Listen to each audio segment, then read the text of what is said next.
Digestion begins before food reaches your stomach. As you chew, your saliva starts breaking food down before you swallow. Once the food reaches your stomach, muscular walls begin moving it around, while digestive fluids mix with the meal. Your stomach doesn't simply hold food.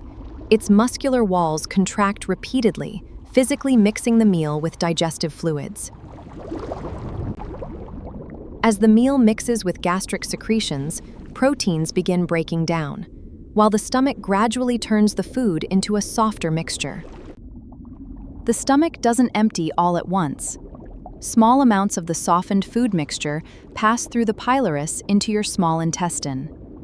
Once the food reaches your small intestine, digestion continues and nutrients begin moving toward absorption. Your body is working for you every second. Feed it wisely.